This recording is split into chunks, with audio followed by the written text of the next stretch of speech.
ఆరోపణలు వస్తున్నాయి. మొత్తంగా రాజ్ న్యూస్ ను ఆశ్రయించారు అక్కడి బొమ్మన్కుంట వాసులు. దీనిపైన రాజ్ న్యూస్ చాలా క్షుణ్ణంగా ప్రతి అంశాన్ని కూడా పరిశీలిస్తూ వస్తోంది. సో ఇప్పుడు మొన్నటి వరకు ఆరోపణలు చేసిన వారంతా ఇప్పుడు ఎవరైతే ముగ్గురు కేటుగాలు తెరపైకి వచ్చారో వీళ్ళే అసలు వ్యక్తులు అంటూ కూడా నిర్ధారించుకున్న తర్వాత మరొకసారి మీ ముందుకు రావడం జరిగింది ఈ చర్చా వేదిక ద్వారా. ఈ రోజు దీనికి సంబంధించి అప్డేట్ మా ఇన్పుట్ ఎడిటర్ చిదంబరెడ్డి అందిస్తారు. చిదంబరెడ్డి, చెప్పండి. 2 రోజుల క్రితం మనల్ని ఆశ్రయించినప్పుడు కూడా ఇదే అంశం మనం స్థానికులతో నేరుగా మాట్లాడడం, అసలు ఏం జరిగిందన్న వివరాలు కూడా చాలా క్షుణ్ణంగా మనం సేకరించాం. సో బెదిరింపు కాల్స్ ఒకవైపు వస్తున్నాయి, పూర్తిగా నిర్ధారణకైతే వచ్చేసాం. అక్కడ భూమి అయితే కబ్జాకు గురవుతోంది అన్న అంశం అయితే చాలా క్లియర్ పిక్చర్ కనిపిస్తోంది. సో ఇప్పుడు కోర్టులో ఉంది, ఈ నెల 27న తీర్పు కూడా రాబోతున్న టైంలో కూడా భూబకాసులు ఇంతరాలు రెచ్చిపోతున్నారు. మరి స్థానిక ఎంఆర్ఓ కానీ ఆర్డీఓ కానీ ఏం చెప్తున్నారు ఈ అంశానికి సంబంధించి? మనకి అంటే ఒక ముఖ్యంగా కొన్ని పాయింట్స్ మనం ఇక్కడ మెన్షన్ చేయాలి. మొదటిది రాజ్ న్యూస్ అంటే మీరు కానివ్వండి, నేను కానివ్వండి, మన టీం మొత్తం దీని మీద వర్క్ చేసే క్రమంలో ఖచ్చితంగా అప్రిషియేట్ చేస్తున్నారు మొత్తం స్థానిక గ్రామస్తులందరూ. ఎందుకంటే గతంలో ఎన్నో మీడియా సంస్థలు దీని మీదకి వచ్చాయి, కేవలము తూతూ మంత్రంగా ఏదో జస్ట్ ఒక వార్తను కవర్ చేసి వెళ్ళిపోయినట్టుగా వెళ్ళిపోయారు తప్ప బాధితుల పక్షాన్ని నిలబడి పోరాడిన వాళ్ళు ఎవరు లేరు అన్న విషయాన్ని చెబుతూ కొద్దిమంది కన్నీళ్లు పెట్టుకుంటే మరికొద్దిమంది మాత్రం ప్రశంసిస్తున్న పరిస్థితి మనకు కనిపిస్తుంది. ఎందుకంటే కోట్లాది వందల వేల కోట్ల రూపాయల భూమి ఇది. అంతేకాకుండా ఆ భూమిని కబ్జా చేసేందుకు ప్రయత్నిస్తున్న వాళ్ళు ప్రస్తుత ప్రభుత్వంలో చాలా కీలకమైన పదవుల్లో ఉన్నవాళ్ళు, చాలా శక్తిమంతులు. అంతేకాకుండా ఎవరైతే ఆ ముగ్గురు అంటూ మనం మాట్లాడుతున్నామో ఆ ముగ్గురు ఆ మంత్రికి బినామీలుగా పనిచేస్తున్నారు, అనుచరులుగా అక్కడ పూర్తి స్థాయిలో అందుబాటులో ఉంటున్నారు. ప్రతి ఒక్క దాంట్లోనూ వాళ్ళు ఇన్వాల్వ్ అవుతున్నారన్న విషయము ప్రతి ఒక్కరు మాట్లాడుతున్నారు. ఎప్పుడైతే మనం దీని గురించి వెలుగులో తీసుకొచ్చే ప్రయత్నం చేశామో, రైతులు మనల్ని ఎప్పుడైతే మనల్ని సంప్రదించినప్పుడు వాళ్ళ దగ్గర ఉన్న ఆధారాలను చెక్ చేసి మనం అందులో వాళ్ళ వైపు నుంచి న్యాయం ఉంది అని నమ్మిన తర్వాతనే మనం ఈ వార్తను టెలికాస్ట్ చేసాం. ఆ తర్వాత కూడా ఆ ముగ్గురికి సంబంధించి వాళ్లకు సంబంధించిన ఆ కబ్జా భాగోతాలు బయటకు వచ్చిన నేపథ్యంలో వాళ్ళు ఎవరైతే మనల్ని సంప్రదించిన రైతులు ఉన్నారో, గ్రామస్తులు ఉన్నారో వాళ్ళందరినీ బెదిరించే ప్రయత్నం చేశారు. మరొకసారి అక్కడికి వెళ్ళకూడదు అంటూ భయపెట్టే ప్రయత్నం చేశారు. అక్కడితో ఆగలేదు, రాజ్ న్యూస్ కూడా ఆ బెదిరింపుల పర్వాన్ని కొనసాగించే ప్రయత్నం చేశారు. కానీ బట్ ఎలాగో మనం భయపడే వాళ్ళం కాదు, మనం ఎదురు తిరిగే వాళ్ళమే తప్ప వెనక్కు దగ్గే వాళ్ళం కాదని తెలిసిన తర్వాత మన దగ్గర నుంచి కాకుండా గ్రామస్తులు ఎవరైతే రైతులు ఉన్నారో వాళ్ళ వైపు నుంచి బెదిరించే ప్రయత్నం చేయడము, వాళ్ళని మరొకసారి రాజ్ న్యూస్ దగ్గరకు వెళ్ళకూడదు అని చెప్పే ప్రయత్నం చేస్తున్నారు. ఈ బెదిరింపుల పర్వం చూసిన తర్వాత ఖచ్చితంగా ప్రభుత్వ అధికారులైన ఎంఆర్ఓలు కానివ్వండి, లేకపోతే మిగిలిన ఎవరైతే ప్రభుత్వ సిబ్బంది ఉన్నారో అధికారులు ఎవరైతే ఉన్నారో వాళ్ళు ఖచ్చితంగా భయపడతారన్న దానికి మనం దాన్ని ఖచ్చితంగా రూఢి చేయొచ్చు. ఎందుకంటే గతంలో కూడా మనం చూస్తున్నాము, ఇది 434 ఎకరాలకు సంబంధించిన 432 ఎకరాలకు సంబంధించిన ఒక ఇష్యూ ఎప్పటి నుంచో కోర్టులో ఉంది.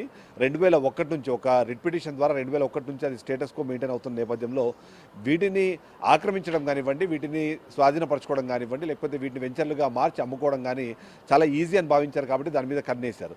గత ప్రభుత్వ హయాంలో కూడా కొంతమంది దీని మీద ప్రయత్నం చేశారు. దానికి సంబంధించి కొన్ని ఆధారాలు కూడా మన దగ్గర ఉన్నాయి. అయితే ఇప్పుడు పరిస్థితి చూస్తే మాత్రము ఆ ప్రాంతాన్ని ప్రభుత్వం ఎప్పటికప్పుడు సంరక్షించే ప్రయత్నం చేస్తుంది. కానీ బట్ ఎవరైతే లోకల్గా ఉన్న ఎంఆర్ఓ కానివ్వండి, ఆర్డీఓ కానివ్వండి, వాళ్ళు దాన్ని సంరక్షించే ప్రయత్నం కేవలం టెంపరీ బేసిస్ మీద మాత్రమే జరుగుతుంది. పర్మనెంట్గా దాని మీద ఏం జరగట్లేదు అన్నదానికి కొన్ని ఉదాహరణలు ఇప్పుడు ఏదైతే 2 నెలల క్రితం దీనికి సంబంధించిన ఒక ఇష్యూ రైజ్ అయింది. ఆ తర్వాత అక్కడ ఏదైతే కట్టిన చిన్నపాటి షెడ్లను కానివ్వండి, దానికి ఫెన్సింగ్గా వేసిన ఒక షెడ్ ఏదైతే రేకుల ఫెన్సింగ్ ఉందో వాటిని మాత్రమే కూల్చగలిగారు. కానీ దాన్ని పూర్తిగా అక్కడ నుంచి తీసేయలేకపోయారు. అది ప్రస్తుతం ప్రభుత్వం దగ్గర ఉన్న పరిస్థితి. అంతేకాకుండా ఆ ముగ్గురు అని మనం ఎవరైతే మాట్లాడుతున్నామో ఆ ముగ్గురు పూర్తి స్థాయిలో ఇన్ఫ్లుయెన్స్ చేస్తున్నారు.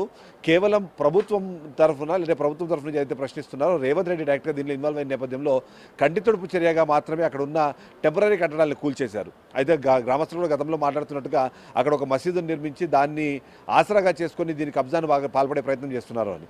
అయితే ఇక్కడ మనం కీలకంగా చూడాల్సింది, లేకపోతే ఖచ్చితంగా గమనించాల్సిన విషయం ఏంటంటే, ఒకవైపు నుంచి కబ్జాను ఆపే ప్రయత్నం ప్రభుత్వ అధికారులు కానివ్వండి, లేకపోతే గ్రామస్తులు కానీ ప్రయత్నం చేస్తే మరోవైపు నుంచి దాన్ని కబ్జా చేసే ప్రయత్నం అన్నది ఆ కబ్జా రాయలు చేయడానికి సిద్ధపడుతున్నారు. ఎందుకంటే ఇప్పటికే 2-3 సార్లు అక్కడ వెంచర్లు వెలిసాయి, కొద్దిమందికి అమ్మే ప్రయత్నం చేశారు. టెంపరీగా అక్కడ కట్టడాలు కట్టి వాటికి పవర్ బిల్లులు అలాగే ట్యాక్సులు తీసుకొని తద్వారా ప్రభుత్వాన్ని ఇరుకుని పెట్టే ప్రయత్నం కూడా ఈ కబ్జా రాయలు చేసిన పరిస్థితి మనం చూస్తున్నాం.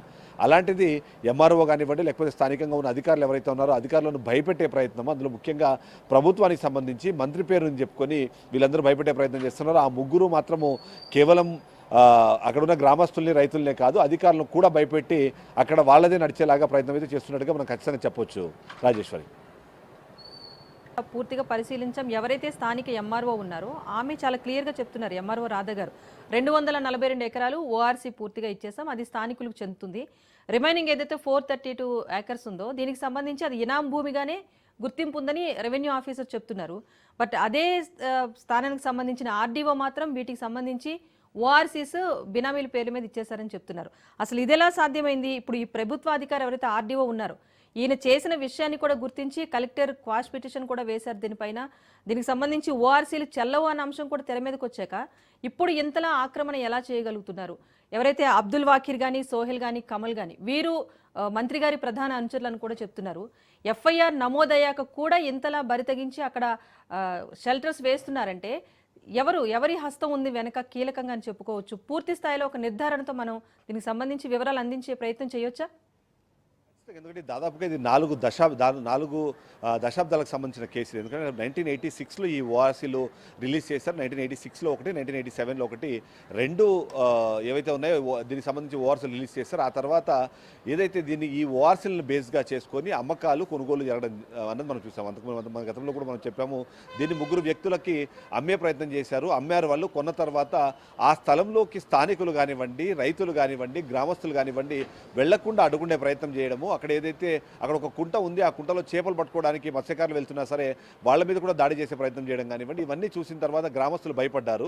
ఆ తర్వాత ఏదైతే 2001లో దీనికి సంబంధించి కోర్టుకు వెళ్ళడం కానివ్వండి, కోర్టుకు వెళ్లే క్రమంలో ఈ కోర్టు ఇది ఖచ్చితంగా చెల్లదు, ఇది ఏదైతే ఉందో దానికి సంబంధించి అప్పుడు ఏదైతే మనం చెప్పినట్టుగా అసెంబ్లీలో దీనికి సంబంధించి 1993లో అప్పుడే స్థానిక ఎమ్మెల్యే దీనిపైన అసెంబ్లీలో ఒక ప్రశ్న వేయడము, ఇది ఏదైతే పోరంబోకు భూమిగా ఉంది, ఇది నిజంగానే అక్కడ ఉన్న స్థానికులకు హరిజనులు ముఖ్యంగా అక్కడ కొన్ని గుడిసెలు వేసుకుంటే వాటిని తొలగించే ప్రయత్నం చేస్తే అసలు ఇనాందారు భూమా ఇది లేకపోతే ప్రభుత్వ భూమా తేల్చాల్సిందే అంటూ తను ఏదైతే రిక్వెస్ట్ చేశారో దానికి సంబంధించి అప్పుడు జరిగిన కమిటీ రిపోర్ట్ ప్రకారము ఆ తర్వాత జాయింట్ కలెక్టర్ దీన్ని సస్పెండ్ చేశారు. అంటే ఏదైతే ఉందో దాన్ని క్వాష్ చేశారు. క్వాష్ చేసిన తర్వాత కూడా ఈ కబ్జాదారులు అక్కడ కూడా ఆగలేదు, ఆగకుండా ముందుకు వెళ్లే ప్రయత్నం చేశారు.